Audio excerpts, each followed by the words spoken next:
Demo సెషన్లో కంపల్సరీగా ప్రతి ఒక్కళ్ళు అటెండ్ అవ్వండి. మీ ఫ్రెండ్స్ ఎవరైనా మిస్ అయ్యి ఉంటే వాళ్ళకి చెప్పండి. ఇవన్నీ ఫ్రీయే కదా, ఇబ్బంది ఏం లేదు. సో ఒక హాఫ్ అన్ అవర్ స్పెండ్ చేయమనండి చాలు. హాఫ్ అన్ అవర్ స్పెండ్ చేయమని చెప్పండి. డెమో సెషన్ మళ్ళీ మనం ప్లాన్ చేస్తున్నాం. 5th ఆల్రెడీ జరిగింది. మళ్ళీ మీకోసం మళ్ళీ సెకండ్ టైం ఈ డెమో సెషన్ ప్లాన్ చేస్తున్నాను. సో కాబట్టి 27న 5:30కి. సో దీనికి సంబంధించిన లింక్ నేను ఆల్రెడీ మన టెలిగ్రామ్ గ్రూప్ లో పోస్ట్ చేశాను. సో ఎవరైనా మిస్ చేసి ఉంటే టెలిగ్రామ్ గ్రూప్ లో చూసి రిజిస్టర్ అవ్వండి. సేమ్ టీచ్మెంట్ యాప్ లోనే మనం చేస్తున్నాము, సేమ్ డెమో సెషన్ కూడా. కాబట్టి దానికి మీకు తెలుసు కదా ప్రొసీజర్ ఎలా అనేది. సో కాబట్టి దాన్ని క్లిక్ చేసి క్లాస్ రూమ్ లో జాయిన్ అయిపోండి. 27th చెప్తాం. సో దీని తర్వాత మనకి first batch registrations demo session అయిపోయిన తర్వాత మరుసటి రోజు 27th డెమో అయిపోతుంది. అది మీకోసం మళ్ళీ ఒకసారి రివ్యూ చేస్తున్నాను. 28th first batch registrations end అయిపోతాయి. అంటే ఇది ఎందుకు సార్ లాస్ట్ డేట్ అప్పుడేనా సార్ అంటే, మేము యాక్చువల్గా 5th నుంచి మాది స్టార్ట్. మీరు మధ్యలో వచ్చారు కాబట్టి మీకు క్లారిటీ లేదు. ఆల్మోస్ట్ ఆల్ మే 5th నుంచి మేము స్టార్ట్ చేసాం. మే 5th డెమో చెప్పాము. 9th అంతా ఫస్ట్ బ్యాచ్ స్ట్రీమ్ లైన్ చేయాలి. యాక్చువల్గా ఫస్ట్ బ్యాచ్ అంతా ఎవరైతే ఇంట్రెస్ట్ ఉన్నారో వాళ్ళని స్ట్రీమ్ లైన్ చేయాలి. కానీ అది కాస్త ఎక్స్టెండ్ అవుతూ పోయింది. సో ఇంక ఎక్స్టెండ్ అవుతూనే ఉంటే మనకి సిలబస్ కంప్లీషన్, మిగతా సబ్జెక్ట్స్ యాడ్ అవ్వడము ఇవన్నీ మనకి ఇబ్బంది అయిపోతుంది. బికాస్ ఇంకా వెయిట్ చేస్తున్నాం అంటే మనకి మన టార్గెట్ రీచ్ అవ్వాలి. నవంబర్కి అంతా మన సిలబస్ కంప్లీట్ అవ్వాలి. దాని తర్వాత ఇంకా చాలా మనకి రివిజన్ ప్రోగ్రామ్స్, ఇంకా మనకి ప్రాక్టీస్ చేసే సెషన్స్ అన్ని చాలా ఉన్నాయి.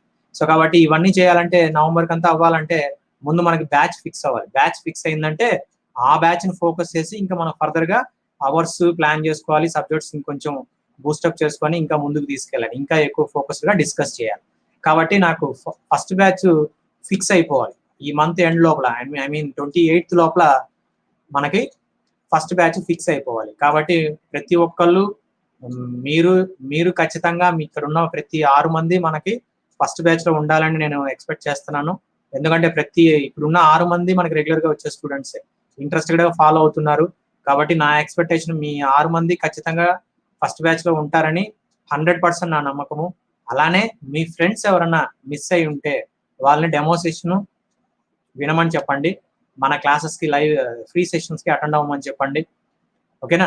సో మనం ఫస్ట్ బ్యాచ్ అంతా ఫిక్స్ చేసుకున్న తర్వాత ఇంకా మనకి యాక్చువల్ షెడ్యూల్స్ మనకి ఎలా వెళ్ళాలి, మనం నవంబర్ లోపల ప్లాన్ చేసుకోవాలి. కాబట్టి సో అలా ఎలా ఏంటి అనేది అక్కడ మనం డీటెయిల్ గా, అంటే మనకి ఏమవుతుందంటే ఫస్ట్ బ్యాచ్ ఫిక్స్ అయిన తర్వాత నెక్స్ట్ ఇంకా టెలిగ్రామ్ గ్రూప్ లో మన క్లాసెస్ గురించి రావు. జాగ్రత్తగా వినండి. ఫస్ట్ బ్యాచ్ ఫిక్స్ అయిన తర్వాత వీళ్ళంతా కలిపి ఒక గ్రూప్ క్రియేట్ చేస్తాం. ఫస్ట్ బ్యాచ్ స్టూడెంట్స్ అంతా కలిపి ఒక సపరేట్ గ్రూప్ క్రియేట్ చేస్తాము. వాళ్ళకి మాత్రమే మన క్లాస్ షెడ్యూల్స్, అంటే క్లాస్ టైమింగ్స్, క్లాస్కి సంబంధించింది ఇంకా ఏమైనా మెటీరియల్స్ మనకి ప్రాక్టీస్ చేయడానికి ఇవన్నీ వాళ్ళకి ఈ బ్యాచ్ వాళ్ళకి మాత్రమే వెళ్తుంది. టెలిగ్రామ్ గ్రూప్ అనేది కామన్ గ్రూప్, అది దాంట్లో మళ్ళీ క్లాసెస్ గురించి వెళ్ళదు. దాంట్లో ఇంకా జనరల్ ఏమన్నా మనకి జనరల్ గా ఇన్స్టిట్యూట్ కి సంబంధించిన రిలేటెడ్ గా ఏమన్నా ఉన్నవి వస్తుంటాయి. క్లాసెస్ సంబంధించింది దీంట్లో వస్తాయి. ఓకే, కాబట్టి ఖచ్చితంగా ప్రతి ఒక్కరు రిజిస్టర్ అయితే మనకి అప్డేట్స్ అనేవి ఈ ఫస్ట్ బ్యాచ్ క్లాసెస్ సంబంధించి వాళ్ళకి సంబంధించిన మెటీరియల్, కొంతమంది టెక్స్ట్ బుక్స్ కావాలన్నారు, కొంతమందికి ఫార్ములాస్ కావాలన్నారు. సో ఇలాంటివన్నీ ఉన్నాయి. ఇవన్నీ మనం ఇన్ డీటెయిల్ గా ఈ బ్యాచ్ వరకు మాత్రమే సర్క్యులేట్ చేస్తాం. బికాస్ టెలిగ్రామ్ గ్రూప్ లో కొంతమంది ఇంట్రెస్టెడ్ ఉన్నారు, ఇంట్రెస్ట్ లేని వాళ్ళు ఉన్నారు. సో ప్రతిసారి వాళ్ళని క్లాస్ పెట్టి వాళ్ళని ఇబ్బంది పెట్టడం కన్నా సో ఇది బెటర్ ఆప్షన్, మనకు కూడా క్లారిటీగా ఉంటుంది. కాబట్టి ప్రతి ఒక్కళ్ళు ఫస్ట్ బ్యాచ్ కి రిజిస్టర్ అవ్వండి, ఇబ్బంది ఏం లేదు. మనకు చూసారుగా క్లాస్ వర్క్స్ ఎలా ఉంటాయి అనేది. So control system class work అయితే మనకు మాక్సిమం విన్నారు. అనలాగ్ కూడా నిన్న కొంచెం డిస్టర్బ్ అయింది, కానీ నెట్వర్క్ ఇష్యూస్ వల్ల మళ్ళీ రీబూస్ట్ అవుతాడు ఖచ్చితంగా. రేపు క్లాస్ లో మనకి ఎలక్ట్రికల్ సర్క్యూట్ క్లాస్ స్టార్ట్ అవుతుంది. రేపు క్లాస్ లో ఎలక్ట్రికల్ సర్క్యూట్స్, రేపు ఎల్లుండి మనకి ఎలక్ట్రికల్ సర్క్యూట్స్ క్లాసెస్ ఉంటాయి. ఓకేనా?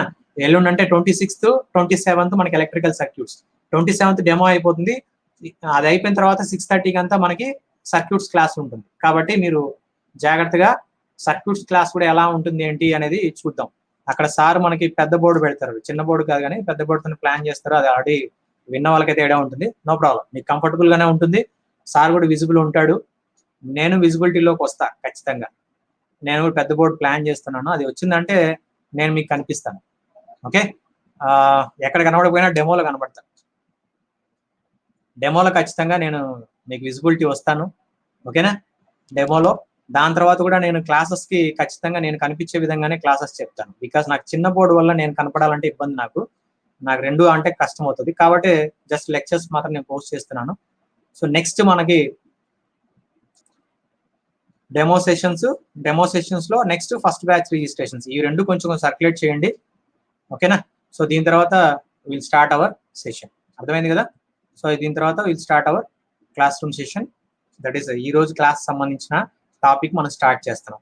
మీరు చేయాల్సిన మెయిన్ హెల్ప్ ఏంటంటే మీ ఫ్రెండ్స్ అందరికీ ఈ రెండు ఇన్ఫర్మేషన్ పాస్ చేయండి. ప్రతి ఒక్కరు మన బ్యాచ్లో ఫస్ట్ బ్యాచ్లో మీ క్లోజ్ ఫ్రెండ్స్ అందరూ మన ఫస్ట్ బ్యాచ్లో ఉండేలాగా చూడండి, ఓకే రైట్. సో ఈ రోజు class will start the class, okay. So ఈ రోజు క్లాస్ మనకి steady state analysis,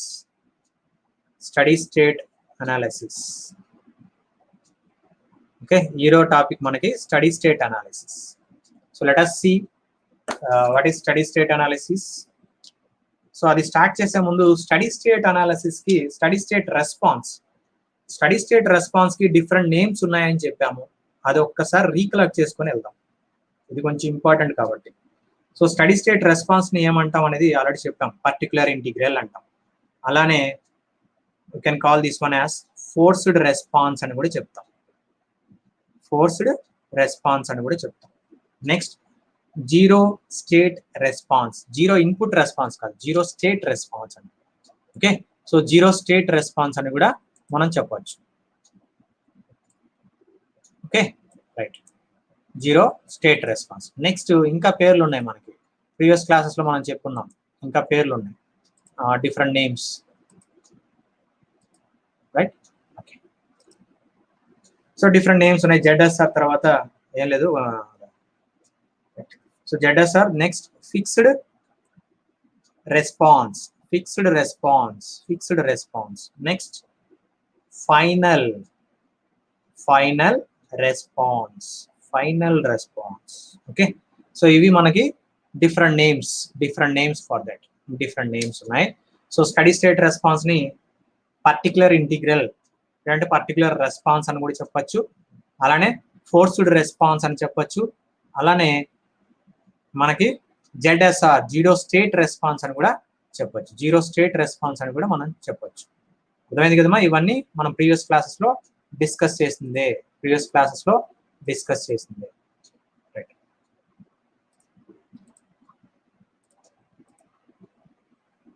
okay, so దీని తర్వాత మనం నెక్స్ట్ ఒక్క నిమిషం, ఒక్క second.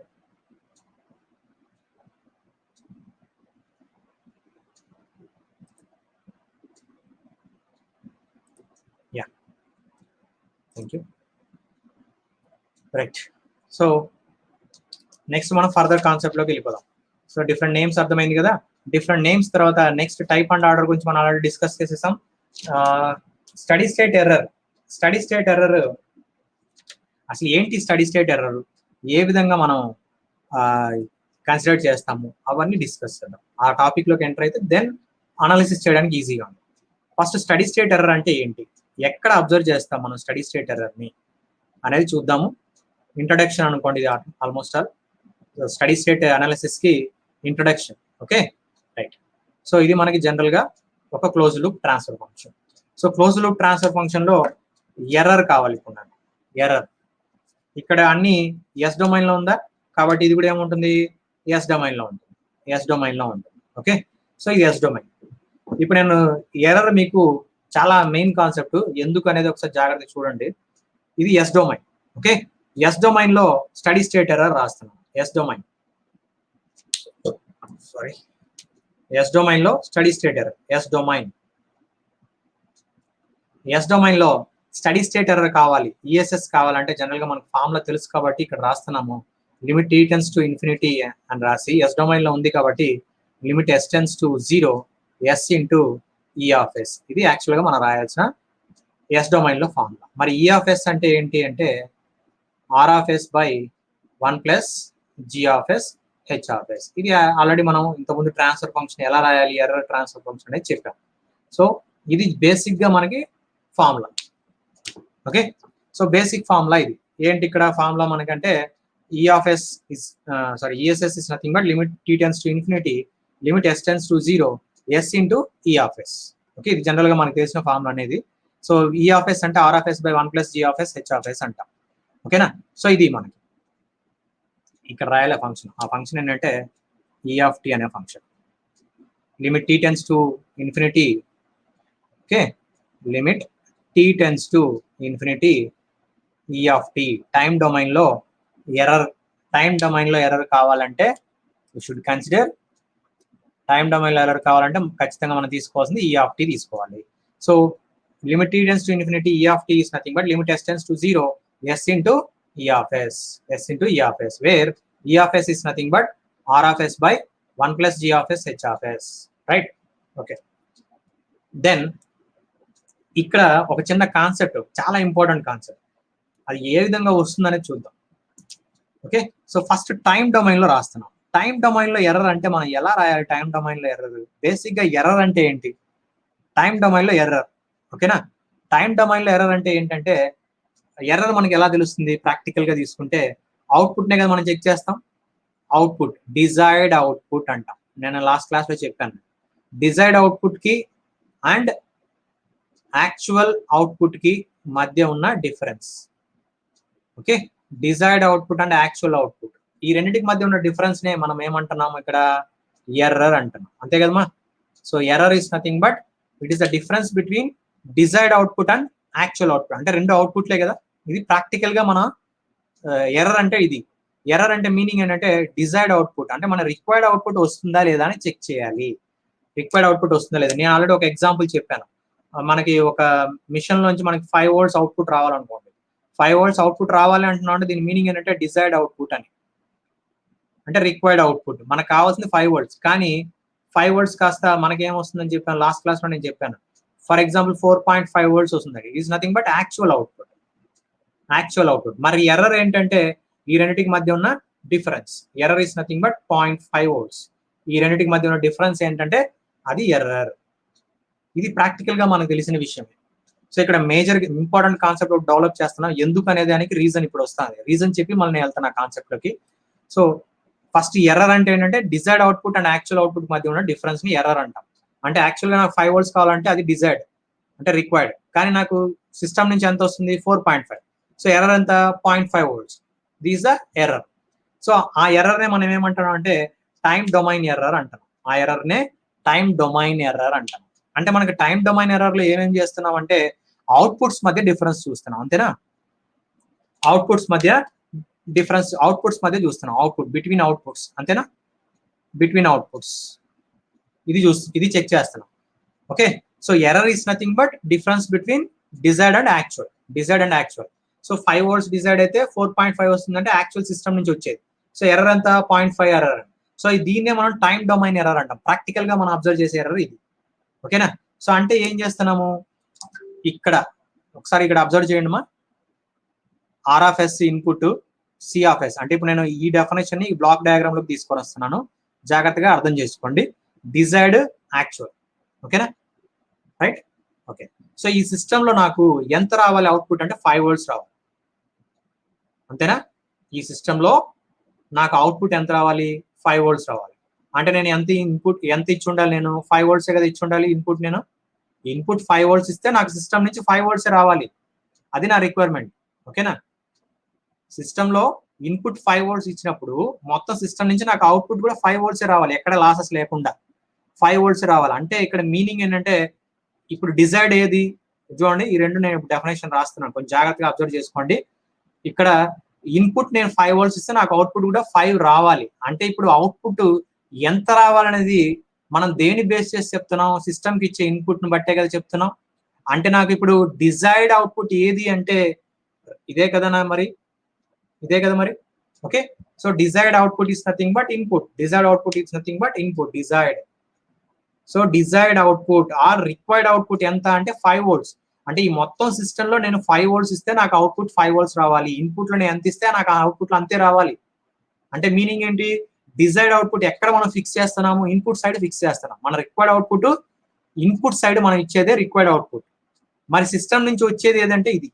This nothing but c of s is nothing but actual output. C of s is nothing but actual output. C of s is nothing but actual output. So దీన్ని ఏమంటాము? Actual output అంటున్నాము. Actual output అంటున్నాము. Okay, so actual output అంటున్నాం. అర్థమవుతుందమ్మా? కొంచెం జాగ్రత్తగా అర్థం చేసుకోండి యాక్చువల్ అవుట్పుట్. ఎందుకంటే ఈ టర్మినాలజీ మనకు అర్థమైతే మనకి ఎందుకు ఆ కాన్సెప్ట్ నెక్స్ట్ చెప్పబోయేది క్లారిటీ వస్తుంది. సో ఇప్పుడు డిజైర్డ్, యాక్చువల్. డిజైర్డ్ అంటే నా రిక్వైర్డ్ అవుట్పుట్ ఎంత రావాలని నేను ఎలా డిసైడ్ చేస్తున్నాను? సిస్టమ్ మొత్తానికి ఇచ్చే ఇన్పుట్ ఎంతైతే ఇస్తానో అంతే అవుట్పుట్ నాకు రావాలి. అంటే 5 volts నేను ఇస్తే 5 volts రావాలి. అంటే నాకు డిజైర్డ్ ఎక్కడ ఉందంటే ఇన్పుట్ సైడ్ ఉంది. నాకు ఎంత రిక్వైర్డ్ రావాలని నేను ఇన్పుట్ సైడ్ నేను డిసైడ్ చేస్తున్నాను. ఓకే, కాబట్టి ఇన్పుట్ సైడ్ ఉన్నది ఆర్ ఆఫ్ ఎస్ అనేది డిజైర్డ్. మరి యాక్చువల్ ఎంత వస్తుంది సిస్టమ్ నుంచి అంటే యాక్చువల్ అవుట్పుట్ అనేది ఇక్కడ సి ఆఫ్ ఎస్ అనేది యాక్చువల్ అవుట్పుట్. సో ఇప్పుడు ఎర్రర్ అంటే ఏంటి? ఎర్రర్ అంటే ఈ డిజైర్డ్ కి యాక్చువల్ కి మధ్య ఉన్న డిఫరెన్స్ నే ఎర్రర్ అంటాం. అంతేనా? అర్థమైంది కదా? ఇక్కడ చెప్పిన కాన్సెప్ట్ నే సిస్టమ్ లోకి తీసుకొచ్చాను నేను. ఓకే, సో ఎర్రర్ అంటే మీనింగ్ అది. ఎర్రర్ అంటే అది. మరి ఇప్పుడు చెప్పండి నాకు, ఎర్రర్ అంటే ఏమేమి కంపేర్ చేస్తున్నాం మనము? టైం డొమైన్ లో కదా నేను చెప్పింది. టైం డొమైన్ లో నేను ఇప్పుడు రాస్తున్నా. టైం డొమైన్ లో ఎర్రర్ అంటే error e of t error కావాలంటే డిఫరెన్స్ కావాలి నాకు. డిఫరెన్స్ అంటే r of t minus c of t రాయచ్చా? R of t minus c of t. ఒకసారి ఎందుకు రాస్తాను అనేది ఇప్పుడు చెప్పిన కాన్సెప్ట్ ఒకసారి రీకలెక్ట్ చేసుకోండి. సో ఎర్రర్ టైం డొమైన్ లో రాస్తున్నాము r of t minus c of t. R of t అంటే ఇన్పుట్ సైడ్ అంటే డిజైర్డ్ కి యాక్చువల్ కి మధ్య ఉన్న డిఫరెన్సే ఎర్రర్. డిజైర్డ్ కి యాక్చువల్ కి మధ్య ఉన్న డిఫరెన్స్. డిజైర్డ్ అనేది ఇన్పుట్ సైడ్ ఉన్నది డిజైర్డ్ టైం డొమైన్ లో. సో యాక్చువల్ అంటే యాక్చువల్ సి ఆఫ్ టీ అనేది నాకు యాక్చువల్ అవుట్పుట్. సో కాబట్టి ఎర్రర్ ఇన్ టైం డొమైన్, ఇవన్నీ టైం డొమైన్ లో ఉన్నాయి కాబట్టి ఇది నాకు డిజైర్డ్, ఇది యాక్చువల్. ఓకేనా? యాక్చువల్. అర్థమవుతుంది కదా? ఇది ఇన్పుట్ సైడ్ ఉంటుంది, ఇది అవుట్పుట్ సైడ్. యాక్చువల్ సిస్టమ్ నుంచి వచ్చేది యాక్చువల్ సైడ్. అంటే ఎర్రర్ అంటే మనం టైం డొమైన్ ఎలా మెన్షన్ చేస్తున్నాం అంటే r of t minus c of t రాస్తాం. ఓకేనా? అర్థమైంది కదా టైం డొమైన్? రైట్. సో దీని ఈక్వేషన్ 1 అందాం. ఈక్వేషన్ 1 ఎర్రర్ ఎక్కడెక్కడ, ఈ ఈక్వేషన్ 1 ఎక్కడ మెజర్ చేసాం? Between input and output. అంతేనా? డైరెక్ట్ గా ఎర్రర్ కావాలంటే input side output side, input ఎంత ఇచ్చామో అవుట్పుట్ ఎంత వస్తుంది. Okay, this is nothing but error. అది ఫస్ట్ ఈక్వేషన్ రాసాం. ఇప్పుడు రండి, ఇప్పుడు నెక్స్ట్ స్టెప్ ఇంకొంచెం ముందుకు వెళ్దాం. ఏంటంటే ఈ బ్లాక్ డయాగ్రామ్ మనకు తెలుసు కదా సిస్టమ్. ఈ సిస్టమ్ లో ఎర్రర్ ఎక్కడ వస్తుంది మనకి? ప్రాక్టికల్ గా ఆలోచిస్తే ఈ సిస్టమ్ లో ఎర్రర్ ఎక్కడ జనరేట్ అవుతుంది? ఎర్రర్ జనరేట్ అయ్యేది ఎక్కడ? ఇది ఎర్రర్ డిటెక్టర్ కదా, ఇది ఎర్రర్ డిటెక్టర్. సో ఎర్రర్ ఎక్కడ జనరేట్ అవుతుంది మనకి? ఈ పాయింట్ దగ్గర, ఇక్కడ ఈ పాయింట్ దగ్గర ఎర్రర్ అనేది జనరేట్ అవుతుంది. సో ఈ పాయింట్ దగ్గర మనకి ఎర్రర్ జనరేట్ అవుతుంది. ఓకే, సో ఈ పాయింట్ దగ్గర ఎర్రర్ అనేది జనరేట్ అవుతుంది. సో ఈ ఆఫ్ ఎస్, ఇది టైం డొమైన్ లో రాశాను. ఇక్కడ సిస్టమ్ ఉన్నది ఎస్ డొమైన్ లో ఉంది. అర్థమవుతుందమ్మా? సో టైం డొమైన్ లో అయితే ఇది, టైం డొమైన్ లో ఇది. సో ఇప్పుడు నేను సిస్టమ్ లోపలికి వెళ్తాను. సిస్టమ్ లో యాక్చువల్ గా మనకి ఎర్రర్ ఎక్కడ వస్తుంది అనేది మనం చూస్తున్నాం. సో ఎర్రర్ డిటెక్టర్ తర్వాత వచ్చేది ఎర్రర్. ఎర్రర్ డిటెక్టర్ తర్వాత వచ్చేది ఎర్రర్. మరి ఎర్రర్ ని ఎలా రాయొచ్చు మనం? జనరల్ గా ఏం రాస్తాం? జనరల్ గా ఆర్ ఆఫ్ ఎస్ అంటే ఎర్రర్ ఏం రాయొచ్చు అంటే e of s is nothing but r of s minus c of s రాస్తున్నామా? లేదంటే ఈ సి ఆఫ్ ఎస్ ని హెచ్ ఆఫ్ ఎస్ తో మల్టిప్లై చేసి, సి ఆఫ్ ఎస్ ని హెచ్ ఆఫ్ ఎస్ తో మల్టిప్లై చేసి ఏం చేస్తున్నాం? C of yes into H of s అని రాస్తున్నాం. అంతేనా? అర్థమవుతుందమ్మా? సో ఇక్కడ మనకి ఎర్రర్ సిగ్నల్ జనరేట్ అవుతుంది, ఈ ఆఫ్ ఎస్ అనే ఎర్రర్ సిగ్నల్ ఇక్కడ. సో యాక్చువల్గా ఈ ఎర్రర్ సిగ్నల్ అంటే ఏంటి? ఈ సమ్మింగ్ పాయింట్ కి 2 సిగ్నల్స్ వస్తున్నాయి, ఇన్పుట్స్. సో ఆ రెండింటిని ఇక్కడ మైనస్ ఉంది కాబట్టి ఆర్ ఆఫ్ ఎస్ మైనస్ ఇక్కడ మనకు ఎంత వస్తుంది? ఈ బ్లాక్ నుంచి వచ్చేది ఇక్కడ వచ్చే ఇన్పుట్ ఇంటూ గెయిన్. సో ఆ రెండు మనం మల్టిప్లై చేసుకుంటే c of yes into H of s అని వస్తుంది. సో ఎర్రర్ సిగ్నల్ ఇది. సో ఇది మనకేంటి? ఇది మనకేంటమా? ఎస్ డొమైన్ లో ఎర్రర్ సిగ్నల్. ఎస్ డొమైన్ లో. ఓకేనా? ఇప్పుడు చెప్పండి, ఫస్ట్ ఈక్వేషన్ కి సెకండ్ ఈక్వేషన్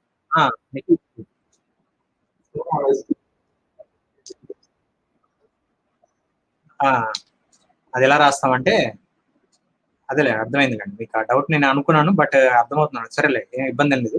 ఇక్కడ చూడండి, ఇక్కడ ఆర్ ఆఫ్ ఎస్ సిగ్నల్ ఇక్కడ, ఓకే ఇక్కడ నుంచి తీసుకుందాం, కొంచెం క్లారిటీ వస్తుంది. ఇక్కడ జి ఆఫ్ ఎస్ నుంచి వచ్చే అవుట్పుట్ ఎంత అంటే సి ఆఫ్ ఎస్ అన్నాం. అంటే దీంట్లో కూడా మనకి ఎంత ఉంటుంది? సి ఆఫ్ ఎస్ ఉంటుంది. ఓకే, సి ఆఫ్ ఎస్ ఉంటుంది. ఇక్కడ కూడా మనకి సి ఆఫ్ ఎస్. ఒక్క నిమిషం. So C of s.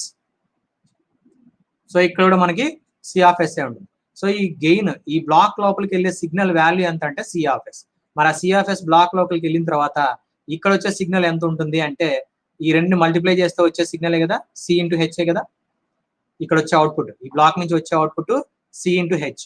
So C of S input gain value H.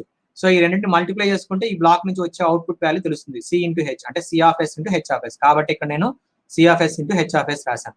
ఎందుకు సార్ ఇక్కడ మైనస్ చేశారంటే సమ్మింగ్ పాయింట్ నుంచి వచ్చే అవుట్పుట్ ఈ ఆఫ్ ఎస్, నాకు సమ్మింగ్ పాయింట్ నుంచి వచ్చే అవుట్పుట్ ఈ ఆఫ్ ఎస్. ఇది రావాలంటే రెండు సిగ్నల్స్ మధ్య డిఫరెన్స్, ఇక్కడ మైనస్ ఉంది కాబట్టి ఈ సిగ్నల్ కి మధ్య డిఫరెన్స్ రాయాలి కాబట్టి మైనస్ రాశాను. సో ఇక్కడ వచ్చే సిగ్నల్ వాల్యూ ఎంత అంటే ఈ బ్లాక్ నుంచి వచ్చే output C into H. So C అనేది ఇన్పుట్, హెచ్ అనేది గెయిన్. ఈ రెండు మల్టిప్లై చేస్తే ఈ బ్లాక్ నుంచి వచ్చే అవుట్పుట్ వస్తుంది కాబట్టి సి ఇంటూ హెచ్ రాశాను. ఈ రెండు సిగ్నల్స్ మధ్య ఉన్న డిఫరెన్స్ నే ఎర్రర్ సిగ్నల్ అంటాను. ఓకేనా. సో ఇప్పుడు నాకు చెప్పండి, క్లారిటీ రావాల్సింది ఏంటంటే ఫస్ట్ ఈక్వేషన్ సెకండ్ ఈక్వేషన్ ఒకటే ఎర్రరా, రెండు ఒకటే ఎర్రర్ ని మెన్షన్ చేస్తుందా, రెండు ఒకటేనా లేదు డిఫరెన్సా? ఇదే ఇంపార్టెంట్ మన కాన్సెప్ట్. ఈ కాన్సెప్ట్ అర్థమైతే మనకి కాంపిటేటివ్ ఎగ్జామ్ లో కొన్ని ప్రాబ్లమ్స్ చాలా కంఫర్టబుల్ గా చేయగలరు. అంటే చూడంగానే ఆన్సర్ పెట్టచ్చు, కానీ ఏంటంటే అక్కడ మిస్టేక్ వచ్చేస్తుంది, మిస్లీడ్ అయిపోతాం. సో కన్ఫ్యూజ్ చేసే ఫ్యాక్టర్ ఉందన్నమాట. ఈ కాన్సెప్ట్ తెలియకుండా మనం దానికి డైరెక్ట్ గా వెళ్తే ఖచ్చితంగా మర్చిపోతాం, మళ్ళీ అదే మిస్టేక్ చేస్తాం. కాబట్టి నేను ఈ కాన్సెప్ట్ తీసుకున్నాను. So first equation second equation ఒకసారి చెక్ చేశారంటే నేను మళ్ళీ ఇక్కడ చూడండి, నేను మొత్తం ఇవన్నీ చెప్పను. ఫస్ట్ ఈక్వేషన్ ఏంటి, సెకండ్ ఈక్వేషన్ ఏంటి. ఓకే. సో ఫస్ట్ ఈక్వేషన్ ఈ రెండింటికి మధ్య డిఫరెన్స్ అంటే ఇన్పుట్ అవుట్పుట్ మధ్య ఉన్న డిఫరెన్స్ ని మనం మెజర్ చేస్తున్నాం. మొత్తం సిస్టమ్ లో ఇన్పుట్ ఏమి ఇస్తున్నాం, అవుట్పుట్ ఏమి ఇస్తున్నాం, ఇది మనకి ప్రాక్టికల్ గా మనం మెజర్ చేసే ఎర్రర్. ఓకే. నెక్స్ట్ ఎర్రర్ ఏంటి, ఇక్కడ మెజర్ చేస్తున్నాం అంటే సిస్టమ్ లోపల ఇది యాక్చువల్ ఎర్రర్, అంటే మనకి లోపల సిస్టమ్ లో ఎలా జరుగుతుంది, ఎంత డిఫరెన్స్ ఉన్నది ఇక్కడ వస్తుంది మనకి ఎర్రర్ సిగ్నల్. కాబట్టి ఇక్కడ మనం మెజర్ చేస్తున్నాం. ఈ రెండింటి మధ్యలో ఇన్పుట్ అవుట్పుట్ మధ్యలో మెజర్ చేసే ఎర్రర్ ని ఫస్ట్ ఈక్వేషన్ అన్నాం, ఇక్కడ మెజర్ చేసే ఎర్రర్ ని సెకండ్ ఈక్వేషన్ అన్నాం. సో ఈ రెండింటికి డిఫరెన్స్ ఉంది కదా. ఫస్ట్ ఏమో ఇన్పుట్ అవుట్పుట్ మెజర్ చేస్తాం, నెక్స్ట్ ఏమో ఈ పాయింట్ దగ్గర స్పెసిఫిక్ పాయింట్ దగ్గర ఎంత ఎర్రర్ వస్తుందో చెక్ చేస్తున్నాం. సో ఈ error second equation first equation మధ్య ఖచ్చితంగా మనకి డిఫరెన్స్ అనేది జనరేట్ అవుతుంది. There is a difference because we are measuring at two different points. Okay. So two different points. ఇంకా మీకు సింపుల్ గా చెప్పాలంటే మనం మొత్తం సిస్టమ్ ని అవుట్పుట్ ఎంత వస్తుందో చూస్తున్నాం with respect to input. Output ఎంత వస్తుంది విత్ రెస్పెక్ట్ టు ఇన్పుట్ అనేది చెక్ చేస్తాం. That is the first equation. Second equation ఏంటంటే ఎర్రర్ డిటెక్టర్ తర్వాత వచ్చే ఎర్రర్ సిగ్నల్ ఎంత ఉందనేది చూస్తాం. So this the second equation. So ఈ రెండు ఎర్రర్స్ చాలా డిఫరెన్స్ ఉంది. ఫస్ట్ దేమో అవుట్పుట్ దగ్గర మెజర్ చేస్తున్నాం, సెకండ్ దేమో ఎర్రర్ డిటెక్టర్ దగ్గర మెజర్ చేస్తున్నాం. ఈ రెండింటికి చాలా డిఫరెన్స్ ఉంది. ఎంత డిఫరెన్స్ ఉంటుందంటే గెయిన్ ఫ్యాక్టర్ ఎంత ఉందో అంత డిఫరెన్స్ ఉంటుంది. లేదు మీకు సింపుల్ గా అర్థం అవడం కోసం ఇక్కడ మెజర్ పాయింట్ మారిపోయింది కదా, ఇక్కడ అవుట్పుట్ దగ్గర మెజర్ చేస్తున్నాం, ఇది ఎర్రర్ డిటెక్టర్ దగ్గర మెజర్ చేస్తాం. సో ఈ రెండు ఎర్రర్స్ ఒకటే కాదు, ఇక్కడ మనకి డిఫరెన్స్ వస్తుంది. అంటే టైం డొమైన్ లో మెజర్ చేసే ఎర్రర్ కి ఎస్ డొమైన్ లో మెజర్ చేసే ఎర్రర్ కి డిఫరెన్స్ అనేది కంపల్సరీగా ఉంటుంది. ఖచ్చితంగా మనకి డిఫరెన్స్ వస్తుంది. ఎగ్జాక్ట్ వాల్యూ టైం డొమైన్ లో వచ్చినంత ఎగ్జాక్ట్ వాల్యూ ఎస్ డొమైన్ లో కనపడదు, మనం డైరెక్ట్ గా తీసుకుంటే కనపడదు. Because measuring points are different. Output లో మనం మెజర్ చేస్తున్నాం, కానీ ఇక్కడ ఎర్రర్ డిటెక్టర్ దగ్గర మెజర్ చేస్తున్నాం. కాబట్టి ఈ రెండింటి మధ్య డిఫరెన్స్ ఉంది. మెజర్ చేసే పాయింట్స్ మనకు వేరు కాబట్టి అక్కడ వచ్చే ఎర్రర్స్ కూడా మనకి డిఫరెన్స్ ఉంటుంది. మరి ఈ ఎర్రర్ ని ఫస్ట్ కి సెకండ్ కి యాక్యురేటీ రావట్లేదు. అంటే ఫస్ట్ టైం డొమైన్ లో ఉంది, ఎస్ డొమైన్ లో ఉంది. మనం ఏమో ఈ ఫార్ములా యూజ్ చేసేస్తాం. దీని తర్వాత ఫార్ములా నేను ఆల్రెడీ రాశాను. ఈఎఫ్ఎస్ వస్తే ఏం చేస్తాం, ఈఎస్ఎస్ కావాలంటే దీని తర్వాత ఫార్ములా ఆల్రెడీ చెప్పేసాం మనం. ESS is nothing but limit S tends to 0 S into EFS అని రాస్తాం. మరి ఈ ఫార్ములాలతో ఎర్రర్ క్యాలిక్యులేట్ చేసేస్తాం. కానీ ప్రాక్టికల్ గా వచ్చే ఎర్రర్ కి ఇక్కడ మనం క్యాలిక్యులేట్ చేసే ఎర్రర్ కి డిఫరెన్స్ వస్తుంది. ఎందుకంటే ఈ మెజరింగ్ పాయింట్స్ మారిపోయింది కాబట్టి దీని మధ్య డిఫరెన్స్ వస్తుంది. సో ఇప్పుడు మనం ఈ డిఫరెన్స్ ని, అంటే ఈ మధ్య డిఫరెన్స్ ఉంది అంటున్నాం కదా, దీన్ని ఓవర్కమ్ చేయాలంటే అంటే ఎస్ డొమైన్ లోనే మనం సాల్వ్ చేస్తాం. బికాస్ ఎస్ డొమైన్ మనకి చాలా ఫాస్ట్ గా చాలా యాక్యురేట్ గా చేయడానికి ట్రై చేయాలి. ఇప్పుడు మన ఇంటెన్షన్ అదే మెయిన్. ఇప్పుడు డిఫరెన్స్ వచ్చిందనే విషయం అర్థమైంది కదా. వచ్చిన డిఫరెన్స్ ని ఎస్ డొమైన్ లోనే మనం యాక్యురేట్ అవుట్పుట్ వచ్చేలాగా చేయాలి. అంటే ఎస్ డొమైన్ లో మనం స్టడీ స్టేట్ ఎర్రర్ క్యాలిక్యులేట్ చేస్తే, బికాస్ ఎస్ డొమైన్ ఎందుకు వస్తుందంటే ల్యాప్లాస్ మనకి కంఫర్టబుల్ గా ఆన్సర్ వస్తుంది. టైం డొమైన్లో చేయాలంటే మళ్ళీ మనకి ఇబ్బంది అవుతుంది. డిఫరెన్షియల్ ఫ్యాక్టర్స్ ఇవన్నీ ఉంటాయి. సో ఇవన్నీ చాలా ఇబ్బంది అవుతుంది. కాబట్టి పర్టికులర్ ఇంటిగ్రల్, కాంప్లిమెంటరీ ఫంక్షన్ ఇవన్నీ చేయాలంటే మ్యాథ్స్ లో మనం అర్థమై ఉంటుంది. పర్టికులర్ ఇంటిగ్రల్, కాంప్లిమెంటరీ చేయాలంటే ఎంత కష్టం అనేది. సో అదే మనం ఎస్ డొమైన్ లో అయితే చాలా కంఫర్టబుల్ గా చేస్తాం. సో కానీ ఇక్కడ డిఫరెన్స్ చూసారు కదా, ఎంత డిఫరెన్స్ ఉందో. మెజర్ చేసే పాయింట్సే మారిపోయాయి కాబట్టి మనకి డిఫరెన్స్ వస్తుంది. సో ఈ డిఫరెన్స్ ని మనం ఓవర్కమ్ చేయాలి. ఎస్ డొమైనే వాడాలి కానీ యాక్యురేట్ గా రావాలి నాకు. సో ఇది ఓవర్కమ్ చేయాలంటే మనం చేయాల్సిన వర్క్ ఏంటంటే, వాడిచ్చిన జాగ్రత్తగా అర్థం చేసుకోండి. ఈ ఎర్రర్ వచ్చిందనే విషయం అర్థమైంది కదా కాన్సెప్ట్. సో ఈ కాన్సెప్ట్ ఇప్పుడు ఈ డిఫరెన్స్ వచ్చింది. ఈ డిఫరెన్స్ ని నేను ఓవర్కమ్ చేయాలి అంటే మనం చేయాల్సిన వర్క్ ఏంటంటే, ఇచ్చిన సిస్టమ్ ని యూనిటీ ఫీడ్బ్యాక్ గా మార్చుకొని చేయాలి. ఇచ్చిన సిస్టమ్ ని యూనిటీ ఫీడ్బ్యాక్ గా కన్వర్ట్ చేసి తర్వాత నేను ఎస్ డొమైన్ లో స్టడీ స్టేట్ ఎర్రర్ క్యాలిక్యులేట్ చేయాలి. అప్పుడు నాకు యాక్యురేట్ రిజల్ట్స్ వస్తాయి. అర్థమవుతుందమ్మా? వీటి మధ్య ఉన్న డిఫరెన్స్ ఏంటనేది నేను ముందే చెప్పాను. ఈ డిఫరెన్స్ ని నేను ఓవర్కమ్ చేయాలి అంటే ఎస్ డొమైనే వాడాలి కానీ నాకు యాక్యురేట్ గా రావాలి. డిఫరెన్స్ నాకు ఉంది కదా, ఆ డిఫరెన్స్ ని నేను ఓవర్కమ్ చేయాలి అంటే మనం చేయాల్సిన వర్క్ ఏంటంటే, వాడిచ్చిన సిస్టమ్ ని యూనిటీ ఫీడ్బ్యాక్ సిస్టమ్ గా మార్చండి. యూనిటీ ఫీడ్బ్యాక్ సిస్టమ్ గా మార్చిన తర్వాత స్టడీ స్టేట్ ఎర్రర్ క్యాలిక్యులేట్ చేయండి.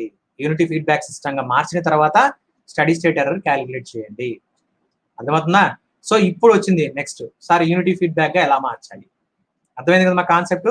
స్టడీ స్టేట్ ఎర్రర్ క్యాలిక్యులేట్ చేయాలి ఎస్ డొమైన్ లో అంటే ఖచ్చితంగా మనకి ఇచ్చిన సిస్టమ్ యూనిటీ ఫీడ్బ్యాక్ సిస్టమ్ అయి ఉండాలి. సెకండ్ కండిషన్ ఏంటంటే సిస్టమ్ ఆల్రెడీ స్టేబుల్ సిస్టమ్ అయి ఉండాలి. సిస్టమ్ స్టేబుల్ అయి ఉండాలి. నెక్స్ట్ యూనిటీ ఫీడ్బ్యాక్ అయి ఉండాలి సిస్టమ్. ఈ రెండు కండిషన్స్ మర్చిపోవద్దండి. ఇది చాలా చాలా చాలా చెప్పు నీకు.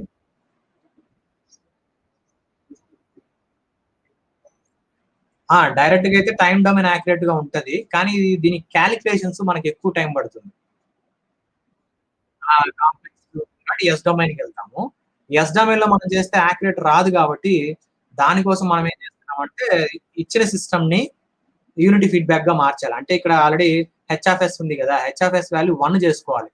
అంటే ఇక్కడ ఇచ్చిన system non unity feedback, h of s value ఉంది, దాన్ని 1 గా మార్చుకోవాలంటే దాన్ని ఎలా చేయాలి అనేది ఇప్పుడు నెక్స్ట్ మనం డిస్కస్ చేస్తాం. స్వామి చెప్పు.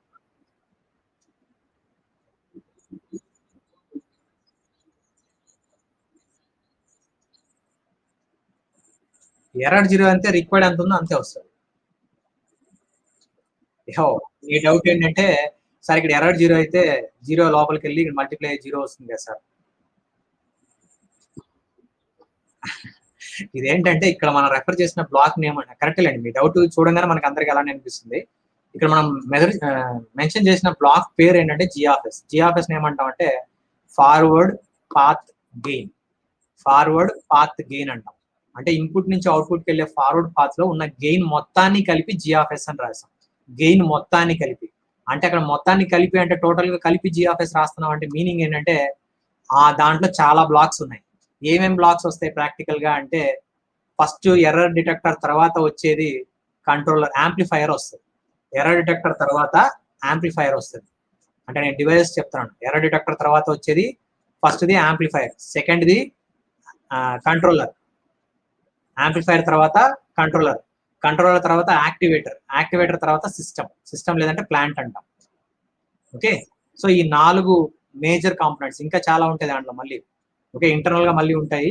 సో మేజర్ గా మనకు ఉన్నవి ఏంటంటే 4 కాంపోనెంట్స్. ఏంటి జిఆర్ఎస్ అంటే మీనింగ్ ఏంటంటే కాంబినేషన్ ఆఫ్ 4 బ్లాక్స్. అంటే సిరీస్ లో 4 బ్లాక్స్ ఉన్నాయి. ఏంటేంటి ఉన్నాయంటే ఫస్ట్ది యాంప్లిఫైయర్, సెకండ్ది కంట్రోలర్, థర్డ్ది యాక్టివేటర్ అంటాం, యాక్టివేటింగ్ సిగ్నల్స్ ప్రొడ్యూస్ చేస్తాయి, లాస్ట్ది ప్లాంట్ అంటాం. సో ఇలా 4 బ్లాక్స్ మేజర్ బ్లాక్స్, ఇంకా మళ్ళీ మైనర్ బ్లాక్స్ ఉంటాయి.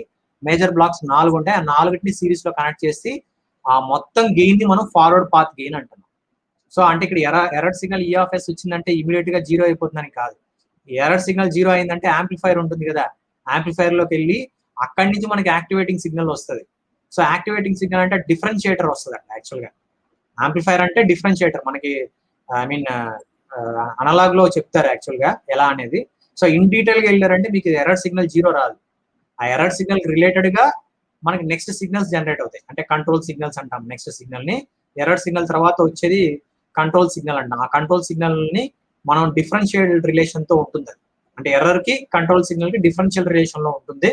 కానీ మనం అక్కడ ఇక్కడ మెన్షన్ చేయట్లేదు, డైరెక్ట్ గా జిఎఫ్ఎస్ అని రాస్తున్నాం. అంటే లోపల ఇంటర్నల్ బ్లాక్స్ చాలా ఉంటాయి కాబట్టి అది మనకి ఎర్రర్ 0 అయినంత మాత్రాన మొత్తం అవుట్పుట్ 0 అవ్వదు. సో అక్కడ రిలేటెడ్ గా ఉన్న సిగ్నల్స్ మనకి వేరియేషన్ అనేది ఉంటుంది అంతే, రైట్.